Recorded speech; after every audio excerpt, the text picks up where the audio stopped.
بسم اللہ الرحمن الرحیم.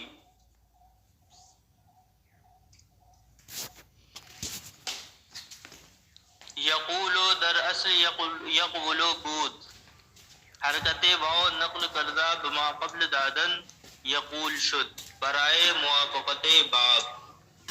اگر منظور موافقت باب نبودے اعلان نہ شدے، زیرا کہ اگر ما قبل واو ویا ساکن باشد حرکت برا ثقیل ندارند، حکم آ واو ویا حکم حرف صحیح باشد چون دلون و زبیون. آپ نے دو لفظوں کی تعلیل پڑھی تھی، اوپر لفظ قیل کی تعلیل پڑھی اور قلنا کی تعلیل پڑھی، قالا کی تعلیل پڑھی، کچھ الفاظ کی آپ نے تعلیل پڑھ لی. اب یہاں سے یقول کی تعلیل کر رہے ہیں، اور یقول کی تعلیل بہت آسان ہے. کہتے ہیں کہ یقول اصل میں یقبلو تھا. یقول صیغہ فعل مضارع، صیغہ واحد غائب. یقول اصل میں یقبلو تھا یفعلو کے وزن پر. تو اب یقبلو تھا یقولو کیسے بن گیا؟ کہتے ہیں واو پر جو ضمہ تھا اس واو کی حرکت کو نقل کر کے ماقبل کو دے دیا، یقولو ہو گیا. ماقبل میں ساکن تھا، واو کے ضمہ کو ماقبل کو دے دیا، واو ساکن ہو گیا تو کیا ہو گیا؟ یقولو ہو گیا.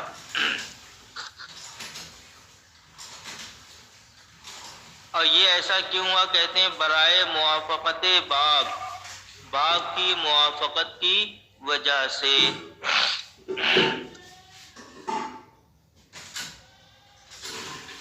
برائے موافقت باب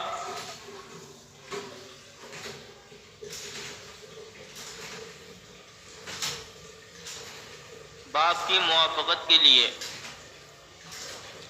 وہی کہتے ہیں آگے کہ اگر منظور موافقت باب نبودے اعلال نہ شدے، اگر یہاں پر باب کی موافقت منظور نہ ہوتی تو تعلیل نہ ہوتی. یعنی یہاں پر جو تعلیل کی گئی ہے اس تعلیل کی وجہ کوئی دشواری یا کوئی اور وجہ نہیں تھی، بلکہ صرف اور صرف باب کی موافقت بنی رہے. اس باب کی موافقت کی بقا کے لیے یہاں پر تعلیل ہوئی ہے. کہہ رہے ہیں کہ اگر موافقت باب منظور نہ ہوتی، باب کی موافقت کا لحاظ نہ ہوتا تو اعلال نہ شدے تو تعلیل نہ ہوتی. کیوں نہ ہوتی؟ اس کی وجہ یہ ہے کہ جب یقبلو تھا تو یقبلو میں واو کے ماقبل حرف صحیح ہے اور واو کے اوپر ضمہ. تو کہتے ہیں واو اور یا کے ماقبل جب ساکن ہو تو اس پر جو حرکت ہوتی ہے اس کو دشوار نہیں سمجھا جاتا ہے. دشوار کب سمجھا جاتا ہے؟ جب اس کے ماقبل میں ساکن نہ ہو بلکہ متحرک ہو. اور یہاں پر یقبلو میں واو کے ماقبل ساکن ہونے کی وجہ سے واو پر ضمہ تھا، وہ دشوار نہیں سمجھا جاتا ہے.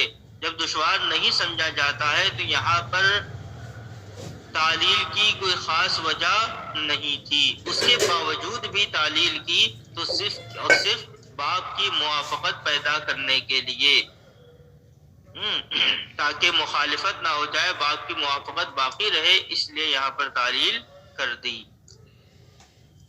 دیکھیے کہتے ہیں یقولو در اصل یقبلو بود. یقولو اصل میں یقبلو تھا، حرکت واو نقل کرتا بما قبل دادن، واو کی حرکت نقل کر کے ما قبل کو دے دیا، یقولو شد یقولو ہو گیا برائے موافقت باب، باب کی موافقت کے لیے. اگر منظور موافقت باب نبود اعلان نہ شدے، اگر باب کی موافقت منظور نہ ہوتی تو تعلیل نہ ہوتی. زیرا کہ اگر ماقبل واو ویا ساکن باشد حرکت برا ثقیل ندارند، اس لیے کہ اگر واو اور یا کی ماقبل ساکن ہو تو اس پر حرکت کو دشوار نہیں سمجھتے ہیں. حکم آ واو ویا حکم حرف صحیح باشد، اس واو اور یا کا حکم حرف صحیح کے حکم کی طرح ہوتا ہے. جس طریقے سے حرف صحیح کا حکم ہوتا ہے اسی طریقے سے اس واو اور یا کا بھی حکم ہوتا ہے. جیسے دلون اور زبیون. تو دلون اور زبیون میں بھی آپ دیکھ سکتے ہیں واو متحرک یا متحرک اس کے ماقبل کیا ہے ساکن ہے. تو اس واو اور یا پر جو حرکت ہے اس کو دشوار نہیں سمجھا جاتا. یہ ہو گئی یقولو کی تعلیل. اب یقالو. یقالو در اصل یقبلو بود. یقالو اصل میں یقبلو تھا. فتح واو نقل کردہ بقاف دادن. واو در اصل متحرک بود ما قبل او اکنو مفتوح غش. واو را بحلیف بدل کردن یقالو شد. اب کہتے ہیں یقالو کی تعلیل کریں. یقالو اصل میں کیا تھا؟ کہتے ہیں یقالو اصل میں یقبلو تھا. یقبلو یفعلو کے وزن پر یقبلو. اب یقبلو سے یقالو کیسے بن گیا؟ تو کہتے ہیں کہ یقبلو میں جو واو ہے اس واو کی جو حرکت ہے اس حرکت کو نقل کر کے ما قبل کو دے دیا. واو کی جو حرکت ہے اس کو نقل کر کے ما قبل یعنی قاف کو دے دیا. اب جب قاف کو دیا تو قاف کیا ہو گیا؟ متحرک ہو گیا. قاف متحرک ہو گیا. اب جب قاف متحرک ہے تو اب یہاں پر واو پر جب نقل واو کی جب حرکت نقل کر کے ما قبل کو دی واو تو ساکن ہو گیا لیکن واو اصل کے اعتبار سے متحرک تھا. بھائی واو کی حرکت نقل کر کے لائے ہیں تو واو اصل میں متحرک تھا. تو اب یہاں پر قاعدہ اس طور پر جاری کرتے ہیں کہ واو اصل میں متحرک تھا لہذا اصل کا اعتبار کرتے ہوئے یہاں پر واو متحرک اور اس کے ما قبل اب مفتوح ہو گیا تو اس واو کو الف سے بدل دیں گے. جب واو کو الف سے بدلیں گے تو کیا ہو جائے گا؟ یقالو ہو جائے گا.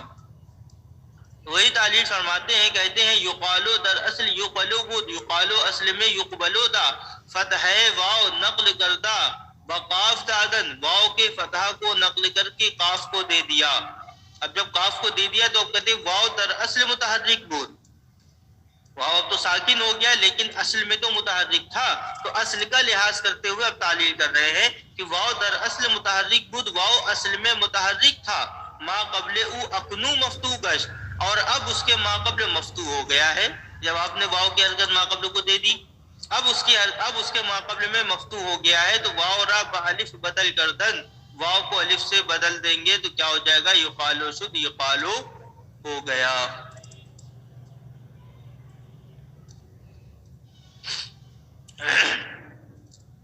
اب یہاں پر سوال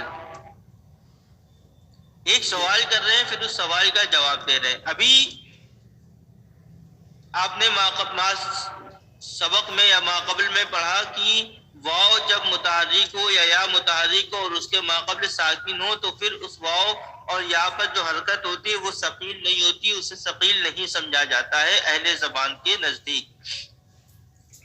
تو جب اہل زبان کے نزدیک ثقیل نہیں سمجھا جاتا ہے تو یہاں پر یقالو میں جو تعلیل ہوئی ہے اور یقالو کی جو اصل ہے تو یہاں پر اس واو کی حرکت کو نقل کر کے ما قبل کو کیوں دیا؟ یقولو ہے تو یقولو میں کیا کہا ہے؟ واو کی حرکت نقل کر کے قاف کو دے دی. تو یہاں پر یہ حرکت نقل کرنے کی کیا ضرورت تھی جب کوئی دشواری نہیں ہو رہی ہے, کسی طرح سے کوئی مشکل بھی نہیں ہے اس لفظ کی ادائیگی میں اور وہ ثقیل بھی نہیں سمجھا جا رہا ہے اس حرکت کو, تو یہاں اس حرکت کو نقل کرنے کی کیا وجہ ہے؟ یہ ہے سوال.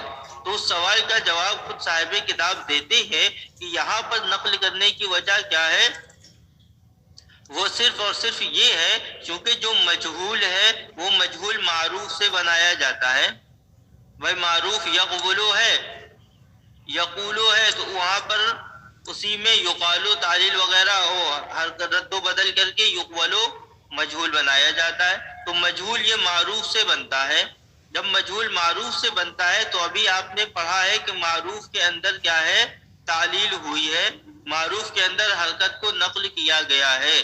تو اسی چونکہ مجہول بھی معروف سے ہی بنتا ہے تو لہذا جس طریقے سے معروف میں نقل حرکت ہوئی ہے اسی طریقے سے مجہول میں بھی نقل حرکت کر کے اور یہاں پر تعلیل کر دی گئی ہے. تو گویا یہاں مجہول میں تعلیل کی وجہ وہ معروف کے اندر تعلیل ہے یا معروف کے اندر نقل حرکت ہے کہ معروف میں تعلیل ہوئی لہذا اس میں بھی تعلیل ہو جائے گی.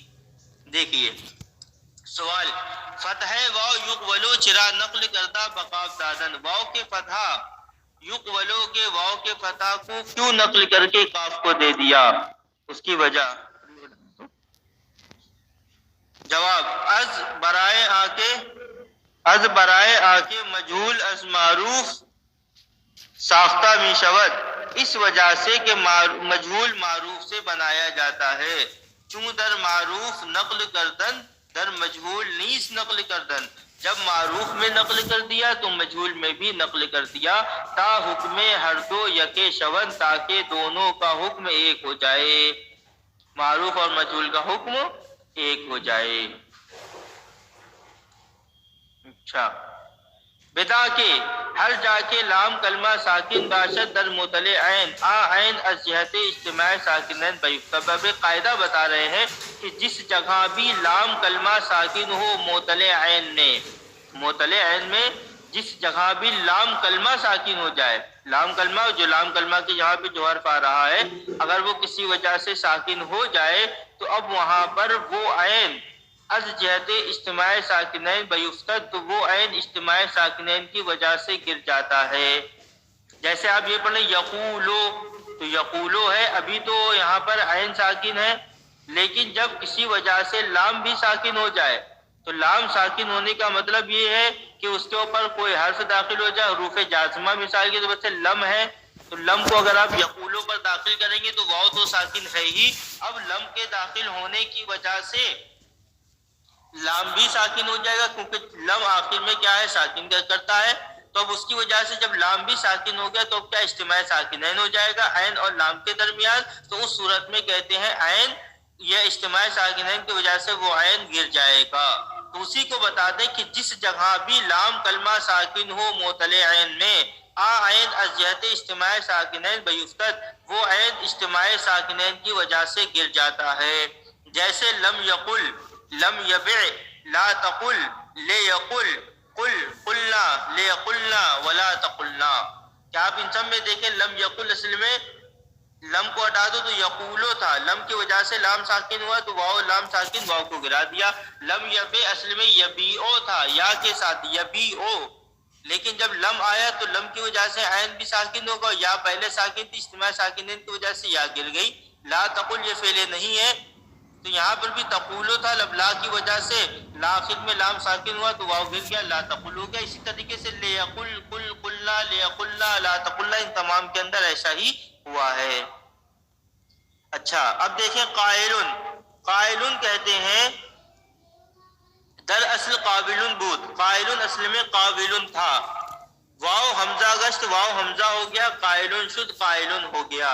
قاعدہ بتا رہے زیرا کے ہر واو ویا کہ در طرف افتد یا نزدیک طرف و بعد الف زائدہ باشد حمزہ گردد۔ قاعدہ ہے کہ اس لیے کہ ہر وہ واو اور یا جو کہ طرف میں واقع ہوں، طرف کا مطلب کنارے میں آئے، یا نزدیک طرف یا طرف میں نہ ہو لیکن طرف کے قریب میں ہو، و بعد الف زائدہ اور الف زائدہ کے بعد ہوں، تو ایسا واو اور یا حمزہ ہو جاتا ہے۔ اس کی مثال جیسے قائلن اور بائعن، تو قائلن اور بائعن یہ مثال ہے نزدیک طرف کی، کہ قائلن اصل میں قابلن تھا اور یہ بائعن اصل میں بائعن تھا یا کے ساتھ، لیکن واو اور یا یہاں پر حمزہ ہو گئے طرف کے قریب میں واقع ہونے کی وجہ سے، کہ یہ طرف کا مطلب کنارے میں واقع ہونا، تو قائلن تو کنارے نہیں ہے، بیچ میں ہے، بیچ میں بھی کیا کہتے ہیں قائلن کنارے نہیں ہے لیکن کنارے کے قریب ہے اور الف زائدہ کے بعد ہے، اس وجہ سے وہ واو اور یا حمزہ ہو گیا۔ اور دعاؤن اور بناؤن یہ اصل میں مثال ہے طرف میں واقع ہونے کی، دعاؤن اصل میں دعاون تھا، بناؤن اصل میں بنایون تھا۔ اور اسی طریقے سے اعلاؤن اور استعلاؤن، اعلاؤن علو سے مشتق ہے، استعلاؤن اور استعلاؤن، تو ان تمام کے اندر کیا ہے دعاؤن، بناؤن، اعلاؤن، استعلاؤن یہ طرف کی مثال، اور قائلون اور بائعن یہ طرف کے نزدیک کی مثال۔ دیکھیے زیرا کے ہر واو و یا کے در طرف افتد، اس لیے کہ ہر واو اور یا جو کہ طرف میں واقع ہوں، کنارے میں واقع ہوں، یا نزدیک طرف یا کنارے کے قریب واقع ہوں، وہ بعد الف زائدہ باشد اور الف زائدہ کے بعد حمزہ گردد حمزہ ہو جاتے ہیں، جیسے قائلن، بائعن، دعاؤن، بناؤن، اعلاؤن، استعلاؤن۔ اچھا، اب یہاں سے مقول لاشت، مقول در اصل مقبول بود، یہ اس میں مفعول کا صیغہ، اس میں مفعول میں کیا ہے؟ مقولن، اصل میں مقبولن تھا، مقبولن کہتے ہیں واؤ کی حرکت نقل کر کے ما قبل کو دی، جب ما قبل کو دی تو واؤ پر ضمہ آ گیا، دو واؤ ساکن جمع ہو گئے، دو واؤ ساکن جمع ہو گئے، ایک کو گرا دیا مقولن ہو گیا، اجتماع ساکنین کی وجہ سے ایک واؤ گر گیا تو کیا ہو گیا؟ مقولن ہو گیا۔ یہ ہے تعلیل۔ مقولن در اصل مقبولن بود، مقولن اصل میں مقبولن تھا، حرکت واؤ نقل کرتا بقاف دادن، واؤ کی حرکت نقل کر کے قاف کو دے دیا برائے موافقت باب، باب کی موافقت کے لیے۔ ان سبھی میں جو نقل حرکت ہوئی ہے سب باب کی موافقت میں ہو رہی ہے۔ پھر اس کے بعد ساکن، دو ساکن بہم آمدن، دو ساکن ایک ساتھ جمع آ گئے، ایک واؤ تو پہلے سے ساکن تھا، دوسرا والا واؤ بھی ساکن ہو گیا، تو دو ساکن ایک ساتھ جمع آ گئے، یکیرا بیکن ایک کو گرا دیا تو کیا ہو گیا؟ مقولن شد، مقولن ہو گیا۔ یہ ہے مقولن کی تعلیل۔ اب اس میں اختلاف ہے کہ یہاں پر دو واؤ جمع ہے، ان میں سے گرا کون سا؟ پہلا والا واؤ گرا ہے کہ دوسرا والا واؤ گرا ہے؟ تو اس سلسلے میں اختلاف ہے۔ بعض نحویین یعنی اخفش وغیرہ یہ کہتے ہیں کہ واو اول گرا ہوا ہے، واو دوم سلامت ہے، اور بعض حضرات یہ کہتے ہیں کہ واو دوم گرا ہے، واو اول سلامت ہے۔ اب جو دونوں الگ الگ کہتے ہیں تو دونوں اپنی اپنی دلیل دیتے ہیں۔ اخفش یہ کہتے ہیں کہ واو اول، یعنی جو لوگ یہ کہتے ہیں کہ واو اول گرا ہوا ہے اس کی وجہ یہ ہے کہ واو دوم علامت ہے، بھائی مفعول میں دوسرا والا واو، یہ مفعول والا واو ہے، یعنی مفعول جو اس میں مفعول ہے اس کی علامت ہے، اور جب علامت ہے تو علامت کو حذف نہیں کیا جاتا، اس وجہ سے کہتے ہیں کہ واو اول کو حذف کر دیا گیا اور واو دوم علامت کی وجہ سے باقی ہے۔ بعض حضرات یہ کہتے ہیں یہ اخفش کا قول ہے، اور بعض دوسرے جو نحوی حضرات ہیں وہ کہتے نہیں، واو آخر کو حذف کیا ہے اس لیے کہ وہ زیادہ ہے اور زائد کو حذف کرنا اولا ہوتا ہے۔ بھائی علامت کے علاوہ انہوں نے علامت کا اعتبار نہیں کیا، انہوں نے کہا مفعول میں جو واو ہے یہ زائد ہے، اور جو پہلا والا واو ہے یہ واو کیا ہے؟ اصلی ہے، کیونکہ القول میں جو قول میں واو ہے یہ اصلی حروف میں سے ہے، تو اصلی حروف اور ایک زائد حروف ہے، تو اصلی اور زائد میں بہتر یہ ہے زائد والے کو حذف کرنا نہ کہ اصلی والے کو۔ تو جو حضرات یہ کہتے ہیں کہ دوسرے والے کو حذف کیا ہے وہ کہتے ہیں کہ یہ زائد ہے اور زائد کا حذف کرنا زیادہ بہتر ہوتا ہے، اور بعض یہ کہتے ہیں کہ جو پہلے والے کو حذف کیا تو پہلے والے کو حذف کرنے کی وجہ یہ کہ واو دوم علامت ہے اور علامت حذف نہیں کی جاتی ہے۔ بہرحال اپنی اپنی دلیل ہے، لیکن اس میں سے ایک واو حذف ہوا ہے۔ دیکھیں بعض واو اول را حذف کردن، بعض لوگوں نے واو اول کو حذف کیا زیرا کہ واو دوم علامت اس لیے کہ واو دوم علامت ہے، والعلامت لا تحذف، اور علامت حذف نہیں کی جاتی۔ بعض واو آخر را حذف کردن، اور بعض لوگوں نے واو آخر کو حذف کیا ہے زیرا کہ زیادہ اس لیے کہ وہ زیادہ ہے، وزائد اولا بالحذف، اور زائد کو حذف کرنا یہ زیادہ بہتر ہے، اس وجہ سے دوسرے والے کو حذف کیا ہے۔ اتنی ہے یہ قاعدے تعلیل، بہت اچھے سے یاد کر کے لائیے گا، بڑھیا سے۔